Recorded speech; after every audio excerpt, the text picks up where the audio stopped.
வணக்கம். இது உங்கள் ஊடகம், தமிழர்களுக்கான ஊடகம் ஜீவா டுடே. காங்கிரஸ் கூட்டணி ஆட்சி கேட்குது, அதிக இடங்கள் கேட்குது அப்படிங்கிற சர்ச்சை தொடர்ச்சியாக போய்கிட்டு இருந்த நிலையில் முதலமைச்சர் இன்று ஒரு பேட்டியில் ரொம்ப வெளிப்படையாக பேசியிருக்காரு. கூட்டணி ஆட்சிங்கிற கான்செப்டை யாருமே எதிர்பார்க்கல. அது ஒரு குழப்பத்தை ஏற்படுத்துகின்ற விஷயம். அது எங்களுக்கும் தெரியும், காங்கிரஸ் கட்சிக்கும் தெரியும். கொஞ்சம் பேர் இந்த 2-3 பேர் பிரச்சனை பண்ணிக்கிட்டு இருக்காங்கன்னு ரொம்ப கேஷுவலாக லெஃப்ட்டில் அதை டீல் பண்ணிட்டு போயிட்டே இருந்திருக்காரு. அதாவது ஜெயிக்கணும்னு நினைக்கக்கூடிய காங்கிரஸ் கட்சிக்காரங்க யாரும் இந்த கூட்டணி ஆட்சியில் பங்கு அது தமிழ்நாட்டுக்கு தேவையில்லை, தமிழ்நாட்டுக்கு ஒத்து வராது. ரொம்ப அழகான வார்த்தைகளில் அது சொல்லியிருக்கார். அது என்ன ஒத்து வராது, திமுக கொடுக்கலாம்ல அப்படின்னு நீங்கள் கேட்கலாம்.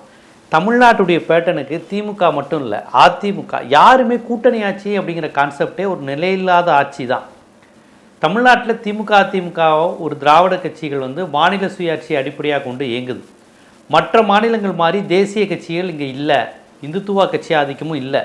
இப்போ மற்ற மாநிலம் எடுத்துக்கோங்களேன், ஒன்று ஒரு மாநில கட்சி இல்லாட்டி தேசிய கட்சி, இல்லைன்னா ஒரு மாநில கட்சி அல்லது இந்துத்துவா கட்சி, இல்லைன்னா ஒரு மாநில கட்சி அல்லது ஒரு தேசிய கட்சி, இல்லைன்னா ஒரு தேசிய கட்சி இன்னொரு இந்துத்துவா கட்சி. இதுதான் இந்தியாவின் பிற மாநிலங்களின் பேட்டனாக இருக்குது. ஆனால் இந்தியாவிலேயே தமிழ்நாட்டில் மட்டும்தான் ஒரு மாநில கட்சி போட்டியாக ஒரு மாநில கட்சி. அதுவும் என்ன மாதிரியான மாநில கட்சி? மாநில சுயாட்சியை வலியுறுத்துகின்ற, டெல்லி ஆதிக்கத்தை எதிர்த்து உருவான ஒரு திராவிட கட்சி. வெறும் ஸ்டேட்டில் இருக்கிறதுனால ஸ்டேட் பார்ட்டி கிடையாது. டிஎம்கேனுடைய திராவிடியன் கான்செப்டுங்கிறது டெல்லியை எதிர்த்து உருவான, இந்தியை எதிர்த்து, இந்துத்துவாவை எதிர்த்து, டெல்லி ஆதிக்கத்தை எதிர்த்து, வடவர ஆதிக்கத்தை எதிர்த்து, கூட்டாட்சி தத்துவத்துக்கு ஆதரவாக இவர்களுடைய ஒரு மாநிலம் ஒரு மொழி இந்தியா முழுவதும் ஆட்சி செய்யணுங்கிற எதேச்சதிகாரத்தை தோலுறுத்தி அம்பலப்படுத்திய ஒரு சித்தாந்தத்தின் இயக்கமாக திராவிட இயக்கம் இங்கு தொடர்ச்சியாக 67 ஆட்சியில் இருக்கு. அந்த திமுகவுக்கு போட்டியாக வந்த அதிமுகவும் பார்த்தீங்கன்னா அதுதான் எங்கள் கொள்கை, திமுகவின் இருமொழி கொள்கை தான் எங்கள் கொள்கை, நாங்களும் மும்மொழி கொள்கையை ஏற்றுக்கொள்ள மாட்டோம், எங்களுக்கும் மாநில சுயாட்சி தான், மாநில சுயாட்சிக்காக இராணுவத்தை சந்திக்க தயார்னு சொன்னவர் தான் எம்ஜிஆர். அவர் தான் அதிமுகவை தொடங்கினார். அப்போ திமுக அதிமுகங்கிற 2 மாநில கட்சிகள் கையில் தான் தமிழ்நாடு இருக்கணும். போட்டி, சண்டை, சமூக நீதி, சச்சரவு, விமர்சனம் எல்லாம் இந்த 2 திராவிட கட்சி தான். அண்ணன் தம்பி, இந்த திராவிடத்தை எதிர்த்து அந்த திராவிட கட்சி. நீ என்ன தலித்துகளுக்கு செஞ்ச, நான் தலித்துகளுக்கு செய்கிறேன், நீ என்ன பெண்களுக்கு திட்டம் செஞ்ச, நான் செய்கிறேன். இப்படி தான் தமிழ்நாட்டின் வரலாறு இருக்குது. அதனால இங்கே கூட்டணி கட்சிங்கிற பேரில் ஒரு தேசிய கட்சி அமைச்சரவையில் இடம்பெற்று எங்களுடைய முல்லை பெரியாறு, கச்சத்தீவு, காவிரி உரிமையில் தேசிய கட்சிகள் என்ன நிலைப்பாடு எடுப்பீங்க? இதை நான் தொடர்ச்சியாக கலந்து கொள்கின்ற எல்லா டிவி விவாதங்களையும் நான் அதை பதிவு செஞ்சுக்கிட்டே இருக்கேன். முல்லை பெரியாறில் தேசிய கட்சிகளின் நிலை என்ன? காவிரி பிரச்சனையில் தேசிய கட்சிகளின் நிலைப்பாடு என்ன? தமிழீழ பிரச்சனையில் தேசிய கட்சிகளின் நிலைப்பாடு என்ன?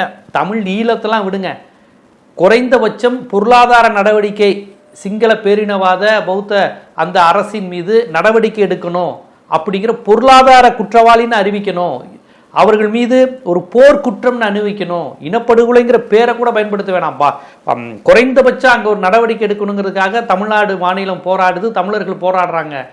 தேசிய கட்சிகள் நிலைப்பாடு என்ன அதில்?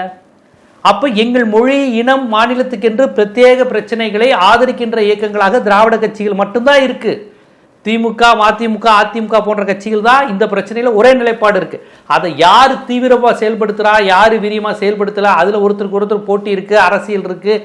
நீ டெல்லிக்கு சாதகமாக இருக்க, நீ டெல்லிக்கு சாதகமாக இருக்குன்னு தான் சண்டை போடுறாங்களே ஒழிய அடிப்படை கொள்கை எங்களுக்கு ஈழ பிரச்சனையில் மாறுபடுதான்னு பார்த்தீங்கன்னா திராவிட கட்சிகள் 2 பேருக்குமே மாறுபடலை. ஆனால் தேசிய கட்சிகள் 3 பேருக்குமே மாறுபடுது. இடபிள்யூஎஸ் 10%, இதில் தேசிய கட்சிகள் எல்லாமே ஒரே நிலைப்பாடு இருக்கு. தமிழ்நாடு மட்டும் தனிச்சு நிற்குது, இடபிள்யூஎஸ் கூடாதுங்கிறாரு. இடபிள்யூஎஸ் 10 விழுக்காடு கூடாதுன்னு சொல்ற ஒரே மாநிலம் தமிழ்நாட்டில் உள்ள இந்த திராவிட கட்சிகள், தமிழ்நாட்டில் உள்ள கட்சிகள் தான். தமிழ்நாடு பாடுற தாண்டி யாருமே 10% இடபிள்யூஎஸ் இடஒதுக்கீடு எதிர்க்கிற ஆளா இல்லையே. இவ்வளவு தனித்துவம் மிக்க தமிழ்நாடு இதே தனித்துவத்துடன், இதே சமூக நீதி தன்மையுடன், இதே தமிழ் தேசிய இன அரசியலுடன், இதே சாதி ஒழிப்பு சமூக நீதி உணர்வுடன் தொடர்ச்சியாக செயல்படணும்னா திமுக அதிமுக மாறி மாறி குறை சொல்லிக்கிட்டு விமர்சனம் பண்ணிக்கிட்டு சண்டை போட்டுக்கிட்டு இவங்க 2 பேர் மட்டும்தான் மாறி மாறி இருக்கணும். அது மட்டும் இல்லாமல் இந்த ஆட்சியில் பங்கு, அமைச்சரவையில் பங்குன்னு எதில் வந்தாலும், எந்த கட்சி ஆட்சியில் வந்தாலும் அது பிரச்சனை தான். அதுதான் முதலமைச்சர் சொல்லியிருக்காரு. அது ஒத்து வராதே அப்படின்னு இருக்காரு. கூட்டணி ஆட்சியா, இதெல்லாம் தேவையில்லையே. கூட்டணி ஆட்சி, அமைச்சரவையில் பங்குலாம் தேவையில்லை. இங்கே திமுக அதை மிக சரியாக செயல்படுத்தக்கூடிய இடத்தில் இருக்கு. அதிமுக ஆட்சிக்கு வந்தாலும் இப்போ 7 தமிழர் தீர்மானம் ஜெயலலிதா அம்மையார் போடும்போது திமுக ஆதரிக்குது. ஆதரிக்க ஜெயலலிதா போடுறாங்கன்னு ஆதரிக்காமல் இருக்க மாட்டாங்க அடிப்படையான விஷயத்தில். ஏன் தமிழ்நாட்டில் உள்ள காங்கிரஸ் கட்சியே அதை ரொம்ப எடுத்து பேச முடியல. ஸோ இப்படியான ஒரு நிலை தமிழ்நாட்டில் இருக்கும்போது இங்கே ஒரு தேசிய கட்சிக்கு எதுக்கு கூட்டணியில் பங்கு அப்படிங்கிற கேள்வியை தான் நம்ம அடிப்படையில் வைக்கணும். இதை தமிழ்நாட்டு மக்களும் விரும்ப மாட்டாங்க. 1980 கூட்டணி ஆட்சிங்கிற முழக்கத்துடன் கூட்டணி ஆட்சிங்கிற நிபந்தனையுடன் திமுகவும் இந்திரா காங்கிரஸும் நின்னும்போது எடுபடலையே. இளைய பெருமாள்ங்கிற ஒரு மாநில தலைவரை எடுத்துட்டு எம்பி சுப்பிரமணியன் ஒரு காங்கிரஸ் கமிட்டி தலைவர் வந்தார். அவருக்கும் கலைஞருக்கும் ஆகலை பிரச்சனை. ரெண்டு பேருக்குமே அவர் இவருடைய ஆள், சம்பத்து காலத்து ஆள். அதனால் அவருக்கு அண்ணா கலைஞரை பிடிக்காது. அவங்க ரெண்டு பேரும் நின்ன போது வெளியே யார் முதலமைச்சர் கேண்டிடேட்டுங்கிற பிரச்சனை வந்துச்சு. யார் கூட்டணி ஆச்சுன்னு சரிசமமாக பிரித்து மக்கள் ஓட்டே போடாமல் படுதோல்வி அடைய வச்சாங்க. அப்போ திமுக ஆட்சி அப்போ தான் சட்டமன்றது, அப்போ தான் மக்களவை தேர்தலை சந்திச்சாங்க. திமுக இந்திரா காங்கிரஸ் கூட்டணி அப்போ தான் மக்களவை தேர்தலை சந்திச்சாங்க. மக்கள் மிகப்பெரிய வெற்றியை திமுகவுக்கும் இந்திரா காங்கிரஸுக்கும் தந்தாங்க. ஆனால் ஆட்சியில் பங்கு சரிசமமாக பிரிச்சுக்குவோம் அப்படின்னு காங்கிரஸும் திமுகவும் பேசினப்ப 107 சீட்டு தான் நினைக்கிறேன், ரெண்டு பேரும் இப்படி நின்னப்ப மக்களை ஏற்றுக்கல. அது ஒரு குழப்பமாக பார்த்தாங்க. யார் திமுக முதலமைச்சரா காங்கிரஸா, இது என்னது, மக்களே விரும்பலை, பட்டுத்தோல்வியை தந்தாங்க. எம்ஜிஆர் திருப்பி 2வது முறை முதலமைச்சராக வந்துட்டார் இவங்களுடைய இந்த சண்டையில். அதுக்கு முன்னாடி எம்ஜிஆர் படுதோல்வி அடைஞ்சிருந்தார் மக்களவையில். அடுத்த உடனே இந்த திமுகவினுடைய கூட்டணி அலைன்மெண்ட் சரியில்லாததுனால படுதோல்வி வந்துட்டாங்க. சரி, 2011 இந்த ஸ்பெக்ட்ரம் இந்த விஷயத்தெல்லாம் வச்சு 63 சீட்டு மிரட்டி காங்கிரஸ் வாங்கிட்டாங்கிற விமர்சனம் இருக்குல்ல.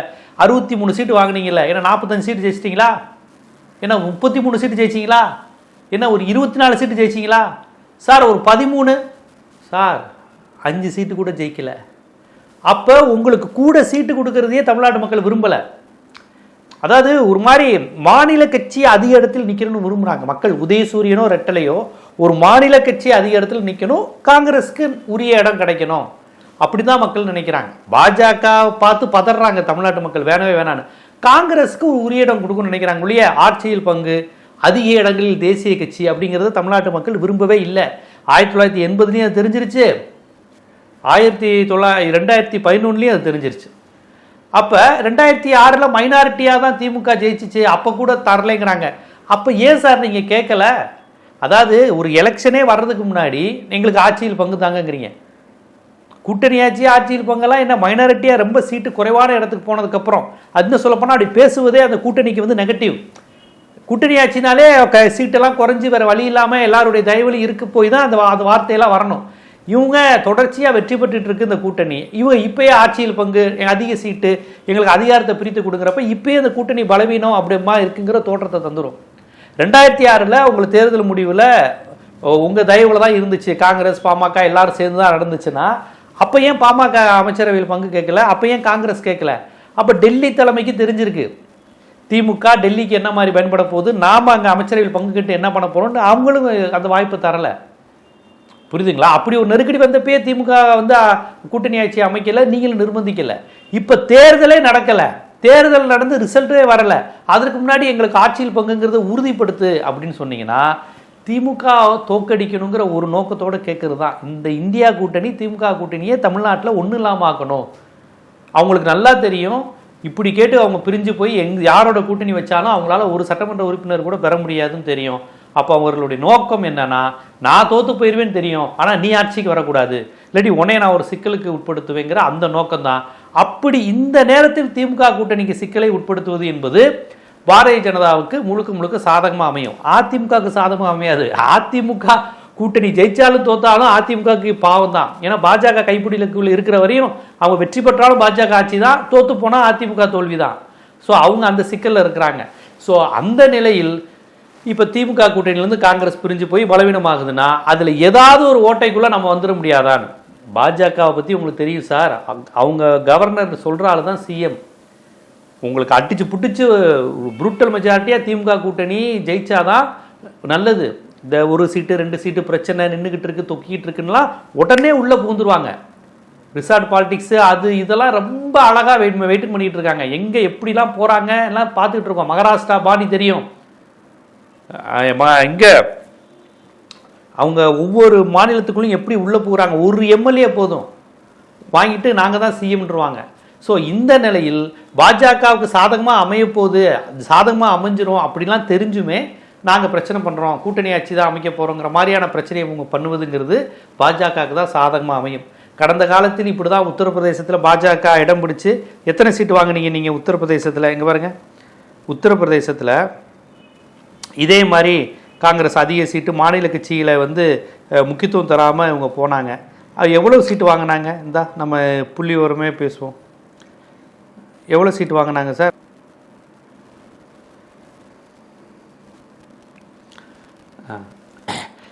இப்போ கடந்த கால தேர்தலில் உத்தரப்பிரதேசம் மாதிரி மாநிலத்தில் இவங்க எவ்வளோ சீட்டு வாங்கினாங்க?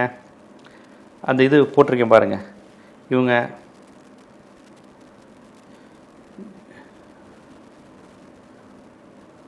பீகார் எலெக்ஷன் எடுத்துக்குவோம். இவங்களோட நிலை 202 என்டிஏ சீட்டு வாங்கியிருக்கு. என்டிஏ ஜெயிச்சிருக்கு 243 சீட்டில். பீகாரில் 202. இதில் காங்கிரஸ் வாங்கினது எத்தனை? 6 சீட்டு தான் ஜெயிச்சிருக்கீங்க. 6 சீட்டு தான் ஜெயிச்சிருக்கீங்க. அங்கே ஓவைசி 5 சீட்டு ஜெயிச்சிருக்காரு தனிச்சு நின்று. நீங்கள் கூட்டணி வச்சு தேஜஸ்வி யாதவோட கூட்டணி வச்சு வெறும் 6 சீட்டு தான் ஜெயிச்சிருக்கீங்க. அப்போ அந்த மாநிலத்தில் பிஜேபி அலையன்ஸ், அந்த மாநில கட்சி வலுப்புறுது. மாநில கட்சிங்கிறத விட பாஜக அங்கே வலுப்புறுது. காரணம், நீங்கள் மாநில கட்சிக்கு ஒத்துழைக்காததுனால அப்படி ஒரு பிரச்சனை நடந்திருக்கு. அடுத்து மகாராஷ்டிராவில் பாருங்கள், நீங்கள் எவ்வளோ சீட்டு வாங்கியிருக்கீங்க? அங்கே காங்கிரஸ் 0. 2017 சட்டமன்ற தேர்தலில் 0 வாங்கிட்டீங்க. பிஜேபி 53 சீட்டு வாங்கியிருக்கு. 2022 இதே காங்கிரஸ் சட்டமன்ற தேர்தலில் மகாராஷ்டிராவில் 0. அப்போ எல்லா மாநில தேர்தல்லையும் மாநில கட்சிகளுக்கு உங்களுக்கு சீட்டு கொடுக்கும்போதெல்லாம் நீங்கள் 0 தான் வாங்குறீங்க. இதில் தமிழ்நாடு மாதிரி மாநிலத்தில் மட்டும் நீங்கள் அதிகம் கேட்பது எந்த விதத்தில் சரியாக இருக்கும்? மகாராஷ்டிரா மட்டுமா? மகாராஷ்டிராவில் இதான் நிலை, பீகாரில் இதுதான் நிலை. அப்போ எந்த மாநிலத்தில் நீங்கள் இதுக்கு முன்னாடி நாங்கள் ஜெயிச்சிருக்கோம் அப்படின்னு உங்களால் சொல்லுவோம்? உத்தரப்பிரதேசத்துலேயும் அப்படி தான். அப்போ எந்த மாநிலத்திலையாவது நாங்கள் பட்டையை கிளப்பி இருக்கிறோம், காங்கிரஸ் வச்சது தான் அங்கே இதாக இருக்குது, எங்களுக்கு அதிக சீட்டு கொடுத்தா ஜெயிக்கிறோம் அப்படின்னு சொல்லுங்கள்.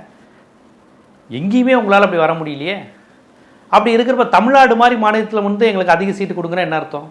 தமிழ்நாட்டில் அதிக சீட்டு கொடுத்து 2011 படுதோல்வி, உங்களுக்கு 2011 63 சீட்டு கொடுத்து படுதோல்வி, 1980 படுதோல்வி. இப்போ ஏதோ ஒரு முன்மாதிரி இருக்கிற மாதிரி பாருங்கள், கூட்டணி ஆட்சி அமைங்க அப்படின்னா கூட்டணி ஆட்சின்னு சொன்னாலே தமிழ்நாட்டு மக்களே தோற்கடிச்சிடறாங்களே. அப்போ இந்த மாதிரியான புள்ளி விவரங்கள் கடந்த கால உதாரணங்களை வைத்துக்கொண்டு பிஜேபி தமிழ்நாட்டையே ஆக்கிரமித்து கொண்டிருக்கக்கூடிய இந்த நேரத்தில் எப்படியாவது அதிமுக முகமுடி போட்டுக்கிட்டு பிஜேபி இங்கே உள்ள வர ட்ரை பண்ணுது. அதிமுகவே காலி செய்யக்கூடிய நிலையில் நீங்கள் இவ்வளவு துணிச்சலாக கூட்டணி ஆட்சின்னு கேட்டுக்கிட்டு இருப்போம்னா அவங்களுடைய நோக்கம் காங்கிரஸ் ஜெயிக்கணுங்கிறது கிடையாது, திமுக தோக்கணும், பாஜக வரணுங்கிற அடிப்படையில் இவர்கள் செயல்படுகிறார்களோ அப்படிங்கிற ஐயப்பாடு வருது. இந்த இடத்தில் நம்ம ஒரு தேர்தல் ஆய்வாளராக வரலாற்றில் இதை என்ன நடந்திருக்குங்கிறத பார்க்கும்போது தேசிய கட்சிக்கு அதிக சீட்டு கொடுத்தா அது திமுகவோ அதிமுகவோ அடி வாங்க தான் போகுது. காங்கிரஸ் அதை ஏற்கனவே திமுக 2 தடவை அடி வாங்கிருச்சு காங்கிரஸுக்கு அதிக சீட்டு கொடுத்து. இப்படி ஒரு முன்னுதாரணத்தை வச்சுக்கிட்டு இந்த முறை எப்படி அவங்க கொடுப்பாங்கன்னு அவங்க எதிர்பார்க்குறாங்க. முதலமைச்சர் கண்ணியமாக அதை தவிர்த்து பார்த்தார். சரி ஏதோ சொல்லிக்கிட்டு இருக்காங்க, விடுவோன்னு. இப்போ ரொம்ப வெளிப்படையாக கூட்டணி ஆட்சி வாய்ப்பு இல்லை அப்படிங்கிறத சொல்கிறாங்க. கூட்டணி ஆட்சிங்கிறது ஒன்றும் தமிழ்நாட்டில் ஜனநாயகத்தன்மையை வளர்ப்பதற்கு அல்ல, பாசிச பாஜக வருவதற்கு தான் வாய்ப்பு அளிக்குங்கிறது தான் புள்ளி விவரங்களாக இருக்குது. ஸோ காங்கிரஸ் வட இந்தியாவிலையும் கூட்டணி ஆட்சி அதிக சீட்டு கேட்டு பெரிய வெற்றி பெற்ற மாதிரி தெரியல. தமிழ்நாட்டில் இப்படி கேட்டால் அடி எவ்வளோ பெரிய அடி வாங்கியிருக்காங்கன்னு தெரியுது. இந்த நிலையில் மீண்டும் மீண்டும் கூட்டணி ஆட்சி என்று கேட்பதை இதோடு நிறுத்தி கொள்ளணும். ராகுல் காந்தி போன்றவர்களும் ஒரு பல ஆண்டுகளுக்கு முன்னாடி நம்ம ஒரு சித்தாந்த போருக்கு தயாராகணும், அதிகாரங்கிறது நமக்கு 2ஆம் பட்சம்தான் ராகுல் காந்தியே பேசினார். இருந்தாலும் ராகுல் காந்தியை மீறிய ஒரு இந்துத்துவ சக்தி காங்கிரஸுக்குள்ளே இருக்கோ, ஒரு பண்ணையார்த்தனம், அவருடைய சமூக நீதி, அவருடைய இந்த அரசியலுக்கு எதிரான மனநிலை கொண்டவர்களும் காங்கிரஸில் அதிகம் இருக்கிறார்களோ என்பதைத்தான் இவர்களுடைய இந்த விளையாட்டுகள், இந்த கிச்சு கிச்சுன்னு கத்துறது, கீறுறது, பிராண்டி விடுறதுங்கிற மாதிரி வேலைகளை பண்ணிக்கிட்டு இருக்கிறாங்க. ராகுல் காந்தி இது விரும்பலைங்கிறது தான் நான் இப்போ வரையும் பார்க்குறேன். பார்ப்போம், முதலமைச்சர் இதுக்கு ஸ்டாப்பு வைங்க அப்படின்னு சொல்லியிருக்காரு. ரஜினியை பார்த்து வடிவேல் சொல்லுவார்ல, மாப்பு இதோடு நீ ஸ்டாப்பு அப்படிங்குவார்ல. அதனால் ரீல அந்து போன விஷயம் திருப்பி கூட்டணி ஆச்சு, அதை மீண்டும் மீண்டும் பேசாதீங்க அப்படின்னு முதலமைச்சருக்கு மட்டும் இல்லை, வரலாற்று தேர்தல் ஆய்வுகளின்படி பார்த்தாலும் அது ஒரு அந்து போன ரீல். அதை மீண்டும் மீண்டும் பேசி தமிழ்நாட்டினுடைய சமூக நீதி தன்மையை கெடுத்துடாதீங்க அப்படிங்கிறது தான் ஜனநாயக சிந்தனையாளர்கள், பாசிச பாஜக எதிர்ப்பாளர்களுடைய கருத்தாக இருக்கிறது. இது போன்ற அரசியல், சமூகம், சினிமா, அரசியல் போன்ற பல்வேறு விழிப்புணர்வு காணொளிகள் உங்களை வந்து சேருவதற்கு ஜீவா டுடே சேனலை சப்ஸ்கிரைப் பண்ணுங்கள், ஆதரவு தாங்க. நன்றி.